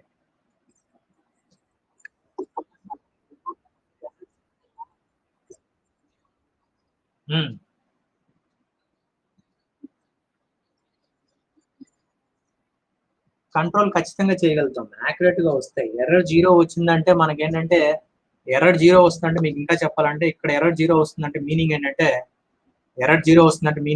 ఇక్కడ ఇచ్చిన ఇన్పుట్ ఎటువంటి లాసెస్ లేకుండా డైరెక్ట్ గా బయటకు వెళ్ళిపోతుందని మీనింగ్. ఇక్కడ ఎర్రర్ 0 వస్తుందంటే అంటే నేను డైరెక్ట్ గా చెప్పేస్తున్నాను మీకు, అంటే లోపల అనాలిసిస్ అంతా కాదు, ఓవరాల్ గా బ్రీఫ్ గా ఏంటంటే ఇక్కడ ఎర్రర్ 0 వచ్చిందంటే మీనింగ్ ఏంటంటే లైన్ క్లియర్ అయింది, మనకి ఇన్పుట్ ఎంత ఇస్తున్నామో అంతే అవుట్పుట్ వస్తుంది. అది ఆ ఇంటర్నల్ స్ట్రక్చర్ అంతా మనం డిస్కస్ చేయాలంటే ఇంక దాంట్లో చాలా కాంపౌండ్స్ వస్తాయి. సో అవన్నీ మనం డిస్కస్ చేయాలి, అవన్నీ యాడ్ చేస్తే మీకు క్లారిటీ వస్తుంది. సరే ఎర్రర్ 0 అయితే నాకు ఎందుకు అవుట్పుట్ వస్తుంది అంటే ఇంటర్నల్ స్ట్రక్చర్ అంతా మనం డీటెయిల్ గా డిస్కస్ చేస్తే అప్పుడు మనకి డిజైనింగ్ లో వస్తుంది యాక్చువల్గా అది. సో ఓకే, అర్థమైంది కదా. ఎర్రర్ 0 అయిందంటే ఇన్పుట్ నుంచి అవుట్పుట్ డైరెక్ట్ గా వెళ్ళిపోతుంది, అది మనకి ఓవరాల్ గా గుర్తుపెట్టుకోండి. కాంపిటేటివ్ ఎగ్జామ్ కి ఇది చాలు, రీసెర్చ్ చేశారంటే ఎక్కువ టైం పడుతుంది మళ్ళీ. ఓకేలేండి, అర్థమైంది కదమ్మా. ఇంకేమైనా డౌట్స్ ఉన్నాయా ఈ టాపిక్ లో? ఇంకా ఏమైనా, వీళ్ళిద్దరు అడిగారు ఆల్రెడీ. ఇవి కాకుండా మీకు ఇంకైనా డౌట్స్ ఉంటే రైస్ చేయొచ్చు, బికాస్ నేను రబ్ చేసేస్తాను. ఇప్పుడు మనం చేయాల్సిన వర్క్ ఏంటంటే చెప్పాను కదా, ఈ రెండు ఈక్వేషన్స్ మధ్య డిఫరెన్స్ వచ్చింది. ఆ డిఫరెన్స్ ని ఇప్పుడు మనము ఓవర్కమ్ చేయడానికి ఏం చేస్తున్నామంటే వాడిచ్చిన మొత్తం క్లోజ్ లూప్ సిస్టమ్ ని యూనిటీ ఫీడ్బ్యాక్ సిస్టమ్ గా మారుస్తున్నాం. అంటే యూనిటీ ఫీడ్బ్యాక్ సిస్టమ్ గా ఇప్పుడు ఎలా మార్చాలి అనేది మనం చూస్తాం. యూనిటీ ఫీడ్బ్యాక్ సిస్టమ్ గా ఎలా మార్చాలి అనేది మనం ఇప్పుడు చూడాలి. సో నెక్స్ట్ టాపిక్ అది, నాన్ యూనిటీ ఫీడ్బ్యాక్ ని యూనిటీ ఫీడ్బ్యాక్ గా ఎలా కన్వర్ట్ చేయాలి అనేది మనం చూడాలి. అది చూసామంటే మనకి ఈ రెండు ఈక్వల్ అయిపోతాయి. Okay right. So next rub చేస్తున్నాను, నెక్స్ట్ వెళ్దాం ఇంకా. ఓకే రైట్, ఇది చాలా ఇంపార్టెంట్. మా ఈ రీజన్ తెలియకుండా మనం నేర్చుకున్నామంటే మర్చిపోతారు, కన్ఫ్యూజ్ అవుతారు, ఎందుకు అలా తీసుకుంటున్నాం అని అర్థం కాదు. ఓకే, సో ఇప్పుడు రెండు కండిషన్స్ మనం గుర్తుపెట్టుకోవాల్సింది, ఈఎస్ఎస్ చేయాలంటే ఖచ్చితంగా అది యూనిటీ ఫీడ్బ్యాక్ సిస్టమ్ అయి ఉండాలి అనేది ఇప్పుడు కండిషన్, మేజర్ కండిషన్ అది. ఈఎస్ఎస్ నేను క్యాలిక్యులేట్ చేయాలంటే యూనిటీ ఫీడ్బ్యాక్ గా ఉండాలి. నాకు ఆల్రెడీ ఇచ్చిన system non unity feedback system ఇది. So non unity feedback system g of s అనేది non unity feedback system. Okay, h of s ఇలా మనకి నాన్ యూనిటీ ఫీడ్బ్యాక్ సిస్టమ్ ఉంది. నాన్ యూనిటీ ఫీడ్బ్యాక్ అంటే హెచ్ఆఫ్ఎస్ వాల్యూ 1 కాదు, some other values. Okay, some other values ఉన్నాయి. ఇలా మనకి నాన్ యూనిటీ ఫీడ్బ్యాక్ సిస్టమ్ ఉంది. దీన్ని మనం ఏం చేయాలనుకుంటున్నాం, యూనిటీ ఫీడ్బ్యాక్ గా మార్చాలనుకుంటాం, యూనిటీ ఫీడ్బ్యాక్ సిస్టమ్ గా కన్వర్ట్ చేయాలనుకుంటున్నాం. అంటే డయాగ్రామ్ మనకి ఎలా రావాలంటే ఇక్కడ ఒక బ్లాక్ రావాలి, ఈ బ్లాక్ వాల్యూ ఎంత వస్తుందని చూద్దాము. సో ఇలా కన్వర్ట్ అవ్వాలి, అంతేనా. యూనిటీ ఫీడ్బ్యాక్ అంటే ఇక్కడ హెచ్ఆర్ఎస్ వాల్యూ 1 రావాలి, నెగిటివ్ ఫీడ్బ్యాక్. సో ఈ బ్లాక్ ని మనం ఇలా కన్వర్ట్ చేయాలి. ఇక్కడ గెయిన్ వాల్యూ ఖచ్చితంగా చేంజ్ అవుతుంది, అది ఎంత చేంజ్ అవుతుంది అనేది ఇప్పుడు మనం క్యాలిక్యులేట్ చేస్తే మనకు అర్థమవుతుంది. సో మన టార్గెట్ అర్థమైంది కదా ఏం చేయాలనేది. సో ఇక్కడ నాన్ యూనిటీ ఫీడ్బ్యాక్ ని యూనిటీ ఫీడ్బ్యాక్ గా మార్చాలి. సో ఇది మార్చడానికి మనం ఏం చేయాలి, అది మారిందంటే ఇక్కడ గెయిన్ వాల్యూ మారుతుంది, ఇలానే ఉండదు, జిఆర్ఎస్ ఉండదు, ఖచ్చితంగా మారుతుంది. అది ఎలా చేయాలనేది చూద్దాం. ఓకే, అర్థమైంది కదమ్మా. Right, so will move further. So ఇది మన టార్గెట్. ఫైనల్ గా మనకి డయాగ్రామ్ ఇలా రావాలి కాబట్టి యూనిటీ ఫీడ్బ్యాక్ మార్చాలి. కాబట్టి జాగ్రత్తగా ఇక్కడ చూడండి, యూనిటీ ఫీడ్బ్యాక్ మార్చాలంటే సింపుల్ థింగ్, రెండు ఫీడ్బ్యాక్స్ యాడ్ చేయండి, రెండు ఫీడ్బ్యాక్ లైన్స్ యాడ్ చేయండి. రెండు ఫీడ్బ్యాక్ లైన్స్ అంటే ప్రాక్టికల్ గా ఎలా చేయాలని చెప్తున్నాను. రెండు ఫీడ్బ్యాక్ లైన్స్ ఇలా మనం కనెక్ట్ చేయండి. రెండు ఫీడ్బ్యాక్ లైన్స్ అడిషనల్ గా, వాడిచ్చింది కాకుండా అడిషనల్ గా చేస్తున్నాం. ఒక ఫీడ్బ్యాక్ లో పాజిటివ్ ఫీడ్బ్యాక్ పెట్టండి, ఒక దాంట్లో ఏమో పాజిటివ్ ఫీడ్బ్యాక్ పెట్టండి, ఒక దాంట్లో పాజిటివ్ ఫీడ్బ్యాక్. ఇంకోటి నెగిటివ్ ఫీడ్బ్యాక్ పెట్టండి. అప్పుడు మనకి ఏమవుతుందంటే యాక్చువల్ సిస్టమ్ డిస్టర్బ్ కాదు. జస్ట్ లైక్ మనకి ఎలా అంటే మనం చెప్తాం కదా, ఇందాక 5x + 4 ఉందనుకోండి, దీంట్లో మనం 2x/2x పెట్టామనుకోండి, డివైడ్ అండ్ మల్టిప్లై చేస్తే యాక్చువల్ సిస్టమ్ అలానే ఉంటుంది. అలానే ఒక పాజిటివ్ ఫీడ్బ్యాక్, ఒక నెగిటివ్ ఫీడ్బ్యాక్ తీసుకున్నాం అనుకోండి, టోటల్ యాక్చువల్ సిస్టమ్ అనేది చేంజ్ కాకుండా ఉంటుంది. అర్థమైందా? సో కాబట్టి ఇప్పుడు నేను చేసే వర్క్ ఏంటంటే అది ఒక పాజిటివ్ ఫీడ్బ్యాక్, ఒక నెగిటివ్ ఫీడ్బ్యాక్ ఇచ్చాను కాబట్టి సిస్టమ్ నాకు యాక్చువల్ సిస్టమ్ అలానే ఉంటుంది. దాని యొక్క ఎఫెక్ట్ అనేది మనకి ఈ ఫీడ్బ్యాక్ ఎఫెక్ట్స్ అనేది దాని మీద ఉండదు. సో ఇప్పుడు నాకు ఏం కావాలి, ఇందాక చెప్పాను కదా, ఒక బ్లాక్ నెగిటివ్ ఫీడ్బ్యాక్ మాత్రమే ఉండాలి. సో ఈ నెగిటివ్ ఫీడ్బ్యాక్ మాత్రమే ఉండాలి నాకు, రైట్? సో నెగిటివ్ ఫీడ్బ్యాక్ మాత్రమే ఉండాలి. సరే, సో ఈ నెగిటివ్ ఫీడ్బ్యాక్ ఉండాలి అంటే నేనేం చేయాలి, ఇప్పుడు ఈ మొత్తం బ్లాక్ ని రెడ్యూస్ చేయాలి, అంతేనా? ఈ మొత్తం బ్లాక్ ని రెడ్యూస్ చేసి సింగిల్ బ్లాక్ డ్రా చేస్తే, సింగిల్ బ్లాక్ నేను డ్రా చేయగలిగానంటే ఆటోమేటిక్ గా నాకు రిక్వైర్డ్ అవుట్పుట్ అనేది వచ్చేస్తుంది. అర్థమవుతుందమ్మా ఏం చేస్తున్నాం అనేది step by step? Okay, so ఇప్పుడు చూడండి, జాగ్రత్తగా అబ్జర్వ్ చేయండి. ఇక్కడ ఇప్పుడు సాల్వ్ చేయాలి మనం, అంటే ఈ మూడింటిని 1, 2, 3 ఉన్నాయి అంటే పాజిటివ్ ఫీడ్బ్యాక్ లోపలికి వెళ్ళిపోయింది, నెగిటివ్ ఒకటే బయటకు ఉంది. సో ఈ మూడింటిని నేను సాల్వ్ చేయాలంటే ముందు మనం చేయాల్సిన వర్క్ ఏంటంటే, ఈ సిగ్నల్ ఇలా ట్రావెల్ అయ్యి వెనక్కి వస్తుంది. ఫస్ట్ ఇంటర్నల్ లూప్ ఒకటి వస్తుంది కదా, ఇంటర్నల్ లూప్. సో ఆ ఇంటర్నల్ లూప్ ని ఫస్ట్ సాల్వ్ చేయండి. ఇంటర్నల్ లూప్ అంటే నెగిటివ్ ఫీడ్బ్యాక్. చెప్పు నిఖిల్.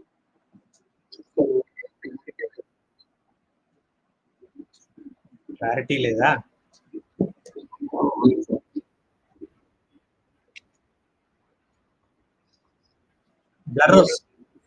బ్లర్ వస్తుందా?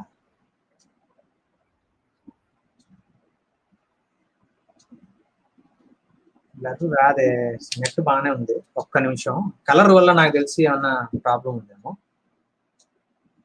ఒక్క నిమిషమా.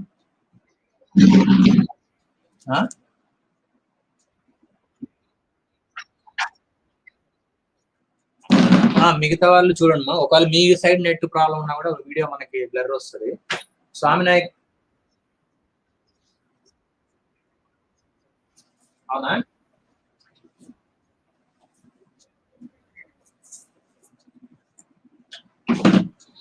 ఇప్పుడు కూడా ఒక్క నిమిషం, నేను మళ్ళీ ఆన్ చేస్తాను.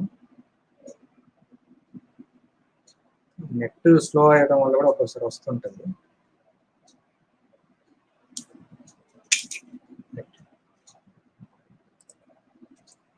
ఇప్పుడు అలానే ఉందా?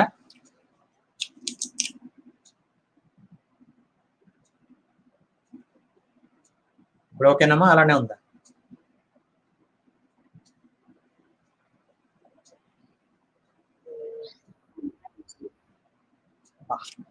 నాకేం విజిబిలిటీ కరెక్ట్ గానే ఉండదు, నాకు తెలిసి నెట్ ప్రాబ్లం ఉన్నట్టుంది. ఒక్క నిమిషం. సో టైప్, స్టెప్ ఇన్పుట్ ఆ రెండు ఉందంటే, టైప్ స్టెప్ ఇన్పుట్ ఉందంటే answer is 0. That is steady state error is 0. And one more thing మనం చెక్ చేయాల్సింది, feedback is unity feedback. So కాబట్టి ఈ మూడు మనం చెక్ చేసుకొని ఆన్సర్ 0 చెప్పేసాం, steady state error. Now will move further. Next question చూడండి, ఇదే లాస్ట్ క్వశ్చన్. ఒకసారి ఇది లాస్ట్ క్వశ్చన్, ఇది ఒకసారి చెక్ చేసి చూడండి. క్వశ్చన్ రాస్తాను, చెక్ చేయండి. క్వశ్చన్ చూడండి. What is the question means? So this the question, you can check the question. Next question ఇది question 2. Same question 2. g of s value 1/s ఇందాక రాసినట్టే, h of s వాల్యూ 2 అయింది. అయితే ఇప్పుడు ESS value ఎంత for step input? For step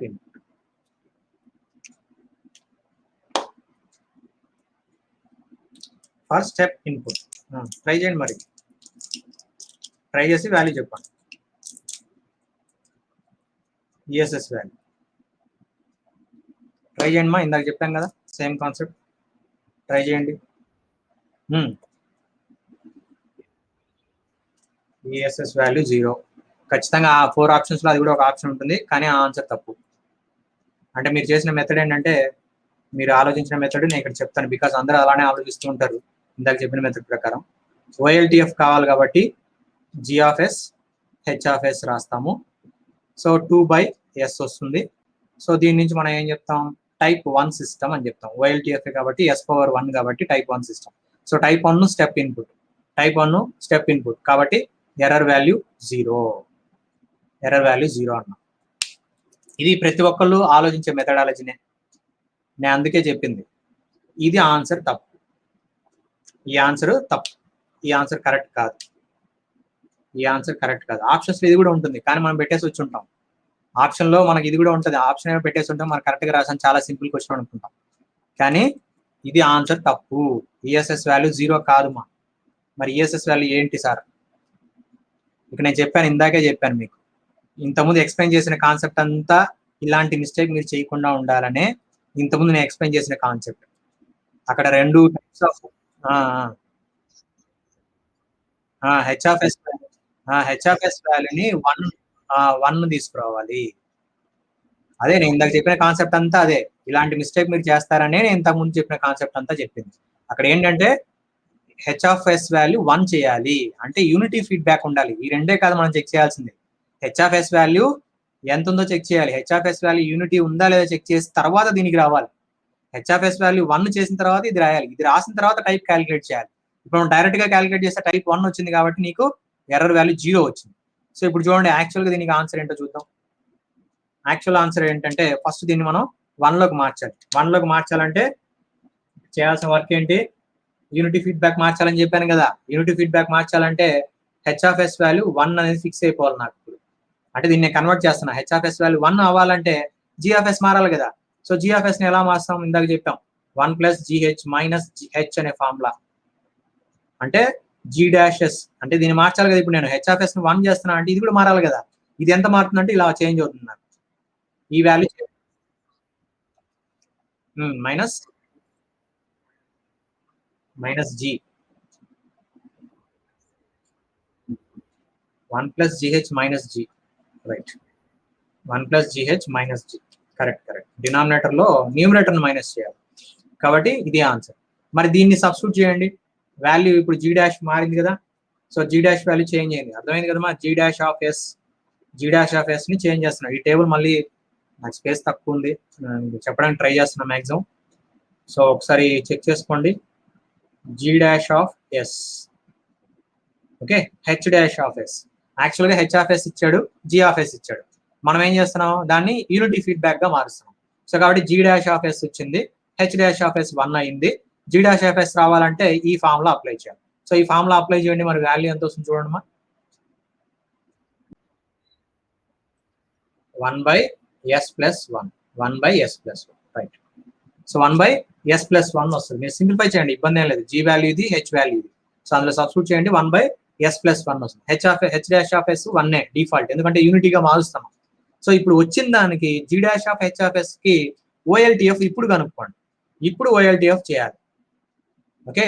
ఇప్పుడు చేయండి G'(S), H'(S), ఈ రెండు మల్టిప్లై చేస్తే ఇది H'(S) 1 కాబట్టి 1/S+1 వస్తుంది. 1/S+1 వస్తుంది. 1/S+1 వస్తుంది, ఓకే. 1/S+1, 1/S+1 బికాస్ ఈ రెండు మల్టిప్లై చేయాలి కాబట్టి 1/S+1 వస్తుంది. 1/S+1. సో ఇప్పుడు చెప్పండి టైప్ ఎంత. ఇప్పుడు టైప్ ఇప్పుడు చెప్పండి టైప్ ఎంత. OLTF రాశాను G', H', okay. 1/S+1. Type ఇప్పుడు ఏమవుతుంది, టైప్ ఇందాక క్యాలిక్యులేట్ చేస్తే 1 వచ్చింది బికాస్ ఇక్కడ S⁻1, ఓకే. కానీ ఇప్పుడు ఏమైంది, yeah correct, H1, good. So ఇప్పుడు S⁻0 ఏం లేదంటే మీనింగ్ ఏంటంటే S⁻0 అని. S⁻0 అంటే 1 అంటే ఇక్కడ ఏం ఇవ్వలేదు కదా సార్, ఎట్లా చెప్పాలంటే ఇక్కడ వచ్చింది ఏంటంటే మనకి S = -1 వస్తుంది. S = -1 అంటే ఇక్కడికి వస్తుంది, కానీ మనకి ఆరిజిన్ దగ్గర ఉన్న పోల్స్ కావాలి. ఆరిజిన్ దగ్గర ఏం పోల్స్ లేవు కాబట్టి టైప్ 0 సిస్టమ్ అంటాం. ఇప్పుడు చూడండి మొత్తం మారిపోయింది ESS value, okay. So ESS value ఇప్పుడు చేంజ్ అవుతుంది. ఇప్పుడు క్యాలిక్యులేట్ చేయాలి ESS value. So yeah 0.5, good చూపించాను. సో అది మనకి. సో టైప్ 0 చూసారు కదా, ఇందాక టైప్ 1 వచ్చింది కాబట్టి ఆన్సర్ 0 అయింది. కానీ ఎగ్జాక్ట్ గా ఏంటి, టైప్ 0 సిస్టమ్ అది. టైప్ 0 కాబట్టి ఫార్ములా అప్లై చేయాలి. ఇప్పుడు 1/1 + KP అంటే ఇది ఇక్కడ GH అంటే G డాష్ H డాష్ ఇవన్నీ సబ్స్టిట్యూట్ చేసి S ఈక్వల్ టు 0 సబ్స్టిట్యూట్ చేస్తే మనకి 0.5 వాల్యూ వస్తుంది. 0.5 వాల్యూ వస్తుంది. చూసారా ఎంత డిఫరెన్స్ ఉందో ఆన్సర్ కి. సో డైరెక్ట్ గా వెళ్ళిపోయారంటే 0 ఉంటుంది, అది కూడా ఆప్షన్ లో ఉంటది, కానీ ఇది కరెక్ట్ ఆన్సర్ కాదు. ఎందుకంటే ఈఎస్ఎస్ అప్లై చేయాలంటే మనకి ఆ ఫీడ్బ్యాక్ ఇందాక చెప్పిన కాన్సెప్ట్లు అన్ని అవే. ఇందాక చెప్పిన కాన్సెప్ట్ యూనిటీ ఫీడ్బ్యాక్ ఉంటేనే స్టడీ స్టేట్ అప్లై చేయాలి, యూనిటీ ఫీడ్బ్యాక్ ఉంటేనే స్టడీ స్టేట్ అప్లై చేయాలి. కాబట్టి సో యూనిటీ ఫీడ్బ్యాక్ కి కన్వర్ట్ చేయాలి, ఇచ్చిన దాన్ని యూనిటీ ఫీడ్బ్యాక్ కన్వర్ట్ చేసి నెక్స్ట్ ఈ ప్రాసెస్ అంతా చేస్తే టైప్ మనకి స్టడీ స్టేట్ ఎర్రర్ వస్తుంది. అర్థమైంది కదా, ఈ టేబుల్ మనకు గుర్తుండాలి ఫస్ట్. సో ఇప్పుడు చూడండి డైరెక్ట్ గా చేస్తే ఏమో ఈ ఆన్సర్ వస్తుంది టైప్ 1, టైప్ మారిపోయింది ఇక్కడ టైప్ 0 టైప్ 1. కాబట్టి ఖచ్చితంగా ఇచ్చినప్పుడు మనం చెక్ చేయాల్సిన స్టడీ స్టేట్ ఎర్రర్ అడుగుతున్నాడంటే ఆ సిస్టమ్ యూనిటీ ఫీడ్బ్యాక్ కాదా అనేది ఫస్ట్ మనం చెక్ చేయాల్సింది. దాన్ని బట్టే టైప్ అనేది డిసైడ్ అవుతుంది. టైప్ డిసైడ్ అయిందంటే ఎర్రర్ వాల్యూ వస్తుంది. మీరు బ్లైండ్ గా వెళ్ళారంటే ఇలాంటి మిస్టేక్స్ వస్తుంటాయి. అందుకే నేను మిస్టేక్ ఇలాంటి ప్రాబ్లం తీసుకుని ఇంతకుముందు చెప్పింది డైరెక్ట్ హెచ్ఆఫ్ఎస్ వాల్యూ 1 ఇచ్చేసాడు కాబట్టి డైరెక్ట్ ప్రాబ్లం, కానీ ఇప్పుడు హెచ్ఆఫ్ఎస్ వాల్యూ 2. సో దీని నుంచి మనం కాన్సెప్ట్ తీసుకెళ్ళాం. అర్థమైంది కదమ్మా. సో కాబట్టి ఖచ్చితంగా మనం ఈఎస్ఎస్ అప్లై చేయాలంటే there should be a basic formula, అంటే కన్వర్ట్ చేయాలి, యూనిటీ ఫీడ్బ్యాక్ కన్వర్ట్ చేసి చేయాలి, యూనిటీ ఫీడ్బ్యాక్ కన్వర్ట్ చేసి చేయాలి. ఓకేనా. సో ఇక్కడ మీకు ఒక షార్ట్ కట్ చెప్తాను, అర్థమైంది కదా ఎలా అనేది. మీకు ఒక షార్ట్ కట్ ఇస్తాను, ఆ షార్ట్ కట్ అప్లై చేసి చూడండి. మిగిలిన ప్రాబ్లమ్స్ మీరు ప్రాక్టీస్ చేసేటప్పుడు అప్లై చేసి చూడండి. ఇక్కడ నేను స్టెప్ ఇన్పుటే కదా ఇచ్చాను, కాబట్టి ఎక్కువగా మనకి ఎగ్జామ్లో అడిగేది స్టెప్ ఇన్పుటే అడుగుతాడు. స్టెప్ ఇన్పుట్ అంటే unit step input. Actual question మనకి యూనిట్ స్టెప్ ఇన్పుట్ అడుగుతాడు. బేసిక్ గా అడిగేది యూనిట్ స్టెప్ అంటే యాంప్లిట్యూడ్ ఎంత, A = 1 అంటాడు. ఒకవేళ స్టెప్ ఇన్పుట్ ఆఫ్ యాంప్లిట్యూడ్ 2 అన్నాడు అనుకోండి, అప్పుడు ఎర్రర్ ఇది రాదు. స్టెప్ ఇన్పుట్ ఆఫ్ యాంప్లిట్యూడ్ 2 అని అడిగితే ఎర్రర్ ఇది రాదు. ఓకే. సో అప్పుడు ఎలా చేయాలి, అప్పుడు మనకి ప్రాబ్లం మళ్ళీ ఇక్కడ ఇంకొక ప్రాబ్లం అక్కరైంది. ఈ కాన్సెప్ట్ అర్థమైంది కదా. ఫస్ట్ ఏం చేస్తాము, యూనిటీ ఫీడ్బ్యాక్ ఉందా లేదా చెక్ చేస్తాం. యూనిటీ ఫీడ్బ్యాక్ ఉందా లేదా అనేది చెక్ చేస్తాం ఫస్ట్. సెకండ్ థింగ్ ఏంటంటే యూనిట్ స్టెప్ ఇన్పుట్ ఇచ్చాడు కాబట్టి ఏ వాల్యూ 1 కాబట్టి సరిపోయింది. ఓకే. ఇప్పుడు నేను అడిగే క్వశ్చన్ ఏంటంటే స్టెప్ ఇన్పుట్ విత్ A = 4 ఉందనుకోండి, A = 4. సో ఇప్పుడు నేను స్టడీ స్టేట్ ఎర్రర్ కనుక్కోవాలి. స్టడీ స్టేట్ ఎర్రర్ అంటే దీంట్లో మనకి సాటిస్ఫై అయింది ఏంటంటే యూనిటీ ఫీడ్బ్యాక్ ఉంటుంది, హెచ్ వాల్యూ 1 ఉంటుంది, దీంట్లో ఆటోమేటిక్ గా హెచ్ వాల్యూ 1 ఉంటుంది, అంటే యూనిటీ ఫీడ్బ్యాక్ వాడే ఇచ్చేసి ఉంటాడు. Okay. Step input with A = 4 system లో యూనిటీ ఫీడ్బ్యాక్ మెన్షన్ చేసేసాడు. సో ఇప్పుడు నేను స్టడీ స్టేట్ ఎర్రర్ కనుక్కోవాలి. సో ఇలాంటి ప్రాబ్లం వస్తే ఎలా చేయాలి, యూనిటీ ఫీడ్బ్యాక్ కాబట్టి A = 1. సో కాబట్టి ఈ ప్రాసెస్ లో చేసుకుంటూ వెళ్ళిపోయాం. కానీ ఇక్కడ యాంప్లిట్యూడ్ ఇచ్చాడు, యాంప్లిట్యూడ్ కూడా మెన్షన్ చేస్తే స్టడీ స్టేట్ ఎర్రర్ ఎలా కనుక్కోవాలి. ఓకే. స్టెప్ ఇన్పుట్ ఏ డిఫాల్ట్ గా స్టెప్ ఇన్పుట్ ఏ 2 వస్తుంది. కరెక్టే, 2 వస్తుంది. చూద్దాం. సో దానికి నేను ఇప్పుడు ఫార్ములా రాస్తున్నాను, షార్ట్ కట్ ఫార్ములా ఎప్పుడు అప్లై చేస్తున్నాము అంటే స్టెప్ ఇన్పుట్ ఉన్నప్పుడు మాత్రమే అప్లై చేయాలి. ఓకే. ఆ షార్ట్ కట్ ఫార్ములా చూడండి, మీకు ఈజీగా చాలా ప్రాబ్లమ్స్ సాల్వ్ చేయొచ్చు మనం. ESS = A × 1 - closed loop DC gain. 1 - closed loop DC gain అంటే ఇప్పుడు ఇది ఏంటంటే steady state error for step input. Steady state error for step input. మరి ఏ అంటే ఏంటంటే స్టెప్ యాంప్లిట్యూడ్ అంట. ఓకే. ఈఎస్ఎస్ అంటే steady state error for step input అంట. మరి CLDC అంటే closed loop DC gain. Closed loop ఖచ్చితంగా CLDCనే రాయండి, ఊరికే DC అని రాయద్దండి. డీసీలో మళ్ళీ ఓపెన్ లూప్ కూడా ఉంది. ఓపెన్ లూప్ వస్తే ఎలా చేయాలనేది నేను మళ్ళీ చెప్తా, సింపుల్ ఎగ్జాంపుల్ కూడా చెప్పేస్తా ఇప్పుడే. CLDC ఈ ఫార్ములా మీరు జాగ్రత్తగా గుర్తుపెట్టుకోండి. ఇది అప్లై చేస్తున్నాం అంటే మీనింగ్ ఏంటంటే ఇన్పుట్ మనకి స్టెప్ ఇన్పుట్ ఉండాలి, అప్పుడు మాత్రమే ఇది అప్లై చేయాలి. Don't forget, if the input is step then only this formula is applicable. మరి CLDC అంటే ఏంటంటే CLDC క్యాలిక్యులేట్ చేయాలంటే DC గెయిన్ క్యాలిక్యులేట్ చేయాలంటే వాడిచ్చిన ట్రాన్స్ఫర్ ఫంక్షన్ లో put s equal to 0 in closed loop transfer function. CLDC రావాలంటే put s is equal to 0 in closed loop transfer function. ఇది ప్రతి పాయింట్ చాలా ఇంపార్టెంట్. ఇక్కడ CLDC కంపల్సరీ ఉండాలి. క్లోజ్డ్ లూప్ DC గెయిన్ కావాలంటే ఏం చేయాలి? Put s is equal to 0 ఎక్కడ సబ్స్టిట్యూట్ చేయాలి? In closed loop transfer function. అలా మనం s ఈక్వల్ టు 0 ని సబ్స్టిట్యూట్ చేయాలి. ఎక్కడ? Closed loop transfer function substitute చేస్తే క్లోజ్డ్ లూప్ DC గెయిన్ వస్తుంది. మరి ఓపెన్ లూప్ DC గెయిన్ అంటే ఏంటి sir? Open loop DC gain అంటే ఏంటంటే సింపుల్ గా చెప్పాలంటే KP value, KV value, KA values, ఇవి మనకి open loop DC gain values. Okay, so open loop DC gain అంటే KP, KV, KA, ఇవి open loop DC gain values. ఇవి మనకి close loop DC gain value. అది రావాలంటే s ఈక్వల్ టు 0 సబ్స్టిట్యూట్ చేయాలి. మరి ఓపెన్ లూప్ DC గెయిన్ రావాలంటే KP, KV, KA చేస్తాం కదా. ఇందాక నేను ఫార్ములా కూడా రాశాను. KP is equal to limit s tense to 0 g of s into h of s అని రాసాం. KV అంటే limit s tense to 0 s into g of s h of s రాసాం. KA అంటే limit s tense to 0 s square into g of s h of s రాసాం.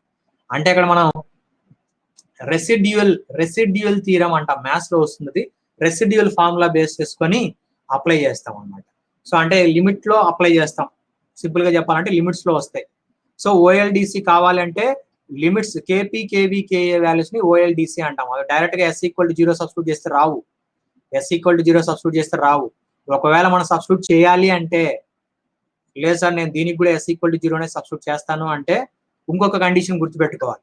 ఇంకొక condition ఏంటంటే, వాడిచ్చిన open loop transfer function, OLDC అంటే open loop కదా, వాడిచ్చిన open loop transfer function time domain format లో ఉండాలి. రెండు విషయాలు గుర్తుపెట్టుకోండి. CLDC రావాలంటే డైరెక్ట్ గా s ఈక్వల్ టు 0, అది టైం డొమైన్ కానీ పోల్ జీరో ఫామ్ కానీ, s ఈక్వల్ టు 0 సబ్స్టిట్యూట్ చేస్తే CLDC డైరెక్ట్ గా వచ్చేస్తుంది. అదేలాగా OLDC రావాలి, నా s ఈక్వల్ టు 0 నే సబ్స్టిట్యూట్ చేస్తాను సార్ అంటే, OLDC transfer function, open loop transfer function నాకు టైం డొమైన్ ఫార్మేట్ లో ఉంటే అప్పుడు నువ్వు s ఈక్వల్ టు 0 సబ్స్టిట్యూట్ చేస్తే డైరెక్ట్ గా KP, KV, KA వాల్యూస్ వస్తాయి. ఓకే, లేదంటే ఎలా సార్ అంటే, వాడు ఏ ఫార్మేట్ లో ఇచ్చినా ఈ ఫార్ములాస్ యూజ్ చేసి క్యాలిక్యులేట్ చేయాలి. సింపుల్ గా అది. ఓకే, సో దీనికి సంబంధించి ఇంకా మనం ఫర్దర్ గా ప్రాబ్లమ్స్ అన్ని మనం డిస్కస్ చేద్దాం. అంటే KP, KV, KA వాల్యూస్ ఎప్పుడెప్పుడు వస్తాయి, ఏ విధంగా మనకి రెస్పాన్స్ అవుట్పుట్ వస్తుంది అనేది నెక్స్ట్ క్లాస్ లో. అంటే స్టడీ స్టేట్ ఎర్రర్ మేజర్ గా చెప్పాలంటే స్టడీ స్టేట్ ఎర్రర్ ఏ పారామీటర్ మీద డిపెండ్ అయి ఉంటుంది.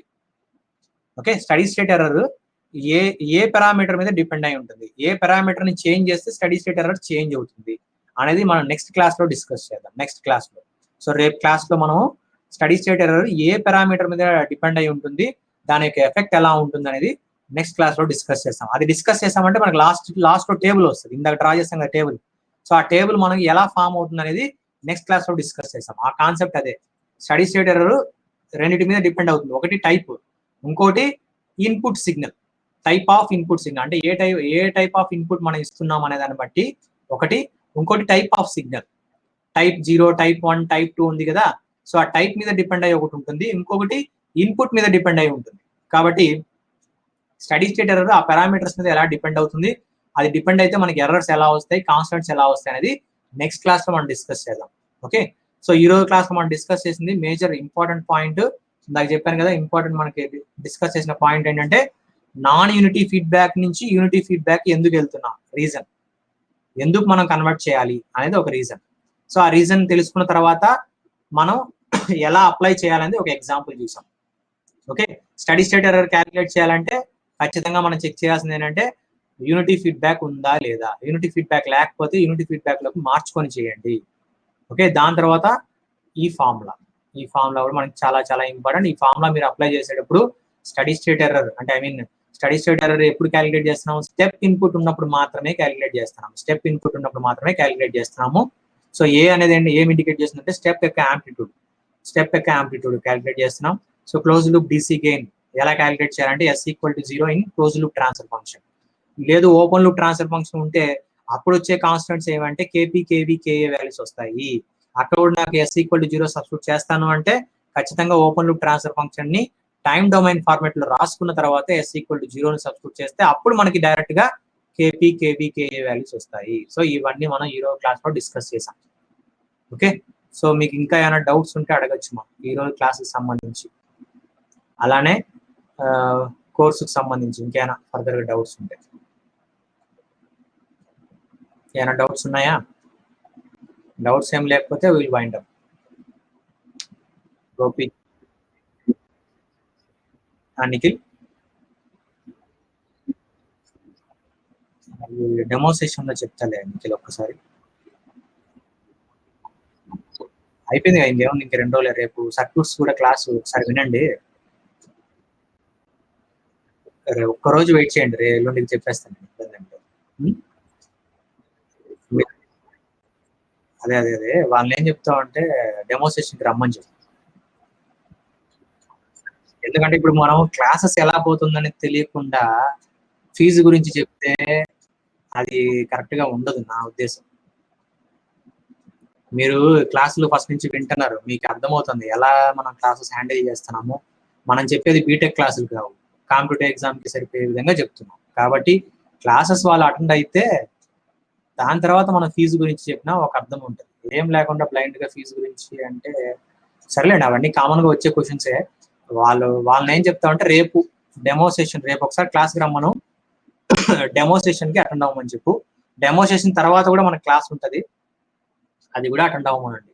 ఫ్రీ సెషన్స్ మనం 27th వరకు అని చెప్పాం కదా, సో 27th వరకు అటెండ్ అవ్వమనండి. మళ్ళీ కావాలంటే 28th డిసైడ్ అవుతారు ఏంటి ఏం కథ అనేది. లేదంటే నువ్వు నాకు పర్సనల్ గా ఫోన్ చేయి, నేను చెప్తా. ఇంకేమైనా డౌట్స్ ఉన్నాయా? యశ్వంత్, క్లారిటీ వచ్చిందా ఈరోజు క్లాసు? అదే యూనిటీ ఫీడ్బ్యాక్ ఎందుకు మార్చాలనేది చాలా చాలా ఇంపార్టెంట్. ఇంకేమైనా డౌట్స్ ఉన్నాయా? ఓకే, గోపీచంద్ డౌట్ ఏమైనా ఉందా? క్వశ్చన్స్ మీరు ఫాలో చేస్తున్నారు కదా, ప్రాక్టీస్ చేస్తున్నారా?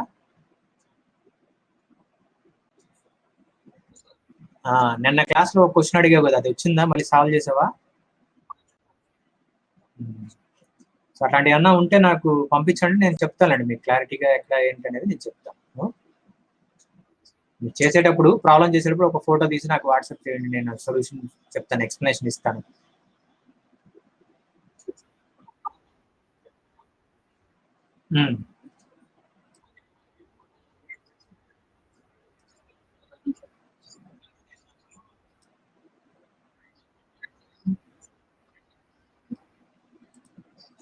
ఆ క్వశ్చన్ నాకు పంపిస్తే ఒకసారి చూసి నేను చెప్తాను. ఇబ్బంది ఏం లేదు, మనం డిస్కస్ చేద్దాం. ఒకవేళ అది ఇంపార్టెంట్ కాబట్టి ఒకసారి నాకు పంపించండి, నేను డిస్కస్ చేద్దాం.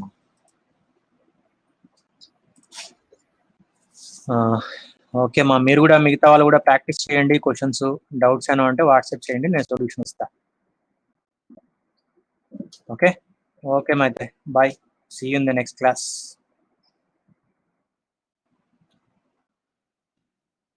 ఓకే బాయ్ మా.